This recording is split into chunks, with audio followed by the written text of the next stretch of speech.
1999 मसीहा एप्रिल मास 9 तारिख रे ये अंचल जड़े बरपुत्र महाप्राण घटी से जड़े तांकू कुजंगर गांधी बोली कह जाए। से स्वाधीनता संग्रामी गांधीवादी नेता सुसाहित्यिक पूर्वतन ओडिशा विधानसभार उपबाचस्पति सुसाहित्यिक दरदी मनीष से एते महान थिले जहाकू कि अंचल आज पर्यंत तांकू प्रकृष्ट सम्मान दे पारि नाही। से उद्देश्य रे ये अंचल रे जो गवर्नमेंट मेडिकल कॉलेज एवं हॉस्पिटल स्थापन करने आज आम मुख्यमंत्री उद्देश्य रे एडीएम को माध्यम रे दाबी देलु एवं से मेडिकल कॉलेज टी नारायण बीरवर सामंत ना रे नामित करा जाऊ एवं से मेडिकल कॉलेज रे एमबीबीएस समेत बीडीएस नर्सिंग फार्मासिस्ट हो एवं से कॉलेज रे ये अंचल युवक युवती मानू निजुक्ति पाई मध्य दाबी जनइलु।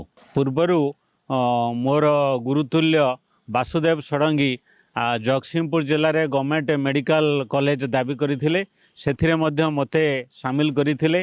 जगतसिंहपुर जिले में मेडिकल कॉलेज हो एथिरे मोर दिमत नाही, किंतु ये अंचल जो तीर्तोल एवं कुजंग पारादीप अंचल लोक माने कलकारखाना जनित जो प्रदूषण जनित दुरारोग्य पीड़ित होती गाड़ी घोड़ा जनित जो दुर्घटना होची तांकर आशु चिकित्सा निमंते तुरंत आमे कटक नवापाई चेष्टा कले एसीबी को नवा भितर बहु धन जीवन मध्य क्षयक्षति होची। तेणु आमे दाबी करूछु यही अंचल रे मेडिकल कॉलेज करा जाऊ एवं सरकारी हॉस्पिटल करा जाऊ। यही दाबी पत्र आमर एडीएम को देलु मुख्यमंत्री उद्देश्य रे।